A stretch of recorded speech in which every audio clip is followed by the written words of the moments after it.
माननीय प्रधानमंत्री श्री नरेंद्र मोदी साहेबના નેતૃત્વમાં મહારાષ્ટ્રના મતદાર ભાઈ બહેનોએ અને ગુજરાતમાં વાવ સીટના બાય ઇલેક્શનમાં પણ ત્યાંના મતદાર ભાઈ બહેનોએ સંપૂર્ણ વિશ્વાસ વ્યક્ત કર્યો છે. મોદી સાહેબનું નેતૃત્વ, શ્રી અમિતભાઈ શાહ સાહેબનું માર્ગદર્શન અને મહારાષ્ટ્રના સૌ આગેવાનો અને કાર્યકર્તાઓએ મહારાષ્ટ્રના મતદારોમાં જે વિશ્વાસ સંપાદન કર્યો એનું પરિણામ મહારાષ્ટ્રમાં મળ્યું અને ગુજરાતમાં પણ ગુજરાતના મુખ્યમંત્રી શ્રી ભૂપેન્દ્રભાઈ પટેલ એમની આગેવાનીમાં થયેલા વિકાસના કામો અને ત્યાંના આગેવાનો અને કાર્યકર્તાઓ કરેલી જહેમત એનું પરિણામ ગુજરાતમાં પણ મળ્યું. ગુજરાતમાં કોંગ્રેસે ભારતીય જનતા પાર્ટીમાંથી એક વ્યક્તિને ત્રિપક્ષીય જંગ માટે ઊભો રાખ્યો, પરંતુ એમના કારનામા એમાં એ ફાવી શક્યા નહીં. માવજી પટેલ જેમણે ઊભો રાખ્યા તો એમણે પાવરની વાત કરતા હતા. ભારતીય જનતા પાર્ટીના કાર્યકર્તાઓના પાવરનો સ્વાદ એ માવજીભાઈને ધૂળ ચાટતા કરી દીધા. કોંગ્રેસના લોકસભામાં જીતેલા ઉમેદવાર લોકસભાના ઇલેક્શનમાં પણ સિટિંગ એમએલએ હોવા છતાં ત્યાંના મતદારોએ એમને નકાર્યા હતા, એમને માઇનસમાં રાખ્યા હતા. ત્યારે જ એમણે વાવના આ એમએલએ એમના કાર્યશૈલીથી નારાજ થઈને એમના વિરુદ્ધમાં મતદાન કર્યું હતું. આ વખતે પણ વાવના મતદારોએ મોદી સાહેબના નેતૃત્વમાં વિશ્વાસ કરીને વિકાસને મહત્ત્વ આપીને એમના વિસ્તારનો વિકાસ થાય એના માટે, મોદી સાહેબના નેતૃત્વમાં અનેક યોજનાઓનો લાભ પણ એમના ઘર સુધી પહોંચે એના માટે, એમની આવનારી પેઢીનું ભવિષ્ય પણ બ્રાઇટ થાય એના માટે એમણે ભારતીય જનતા પાર્ટીના ઉમેદવારને મતદાન કરીને જે જીતાડ્યા છે. એના માટે હું વાવના સૌ મતદાર ભાઈ બહેનોનો ખૂબ ખૂબ આભાર માનું છું. કાર્યકર્તાઓ અને આગેવાનોએ જે જહેમત કરી એ સૌને ખૂબ ખૂબ અભિનંદન આપું છું. અને મહારાષ્ટ્રમાં પણ અકલ્પનીય જીત મેળવી કોંગ્રેસ, એનસીપી અને શિવસેના આ ત્રણેયની સામે અસ્તિત્વનો સવાલ આવીને ઊભો છે. કદાચ એમના વાવટા એ વાળવા પડે એવી સ્થિતિ છે. એ વાવટા એમના સમેટાઈ ગયા છે અને એ રીતે એમનું અસ્તિત્વ સામે આવીને ઊભું છે. ત્યારે એમણે આમાંથી પાઠ લેવો જોઈએ કે લોકોને વિકાસમાં રસ છે, લોકોને આક્ષેપો કરીને પોતાનું ધ્યાન પોતાના તરફ ખેંચવાનો જે પ્રયત્ન થાય છે, દેશના હિતને પણ નુકસાન પહોંચાડાય એ પ્રકારના નિવેદનો થાય છે, એ દેશના મતદાર ભાઈ બહેનો ક્યારે એને બરદાસ્ત કરતા નથી, એને સહન કરતા નથી. અને એ બધાનું પરિણામ એ આજે મહારાષ્ટ્રમાં પણ જોવા મળ્યું છે. મહારાષ્ટ્રના મતદાર ભાઈ બહેનોને પણ એમણે લીધેલા નિર્ણય માટે એમના આભાર માનું છું. અને ત્યાંના કાર્યકર્તાઓ અને આગેવાનોએ મોદી સાહેબના નેતૃત્વમાં, અમિતભાઈ શાહ સાહેબના ગાઈડન્સમાં જે રીતે કામ કર્યું એના કારણે ઇલેક્શન પહેલાંનો જે નેગેટિવ માહોલ હતો એના બદલે આટલો પોઝિટિવ માહોલ બનાવી શક્યા. એના માટે સૌને ખૂબ ખૂબ અભિનંદન આપું છું.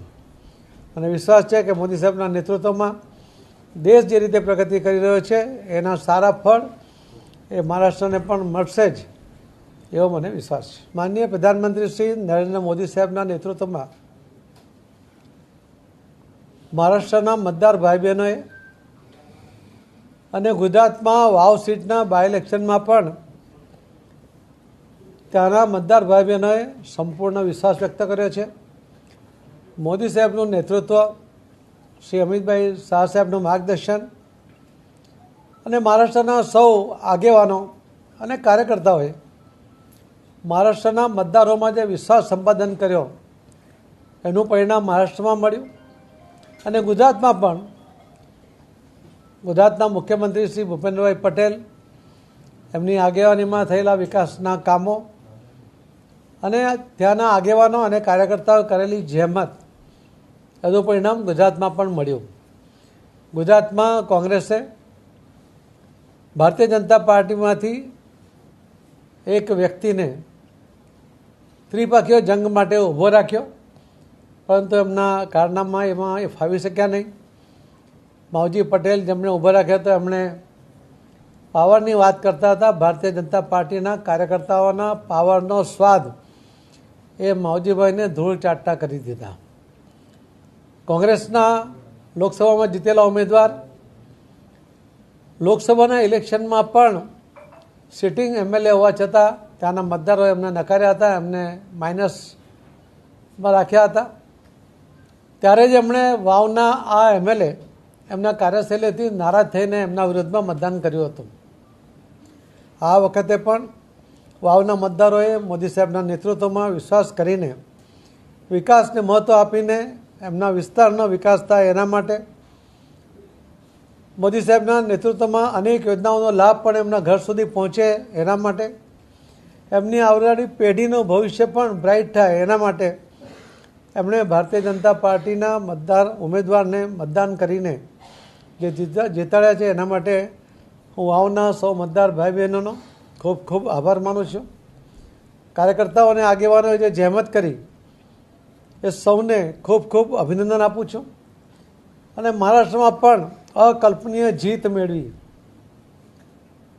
કોંગ્રેસ, એનસીપી અને શિવસેના આ ત્રણેયની સામે અસ્તિત્વનો સવાલ આવીને ઊભો છે. કદાચ એમના વાવટા એ વાળવા પડે એવી સ્થિતિ છે.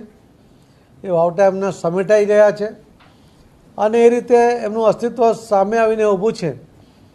ત્યારે એમણે આમાંથી પાઠ લેવો જોઈએ કે લોકોને વિકાસમાં રસ છે. લોકોને આક્ષેપો કરીને પોતાનું ધ્યાન પોતાના તરફ ખેંચવાનો જે પ્રયત્ન થાય છે, દેશના હિતને પણ નુકસાન પહોંચાડાય એ પ્રકારના નિવેદનો થાય છે, એ દેશના મતદાર ભાઈ બહેનો ક્યારેય એને બરદાસ્ત કરતા નથી, એને સહન કરતા નથી.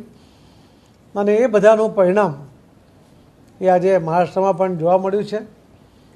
મહારાષ્ટ્રના મતદાર ભાઈ બહેનોને પણ એમણે લીધેલા નિર્ણય માટે એમના આભાર માનું છું.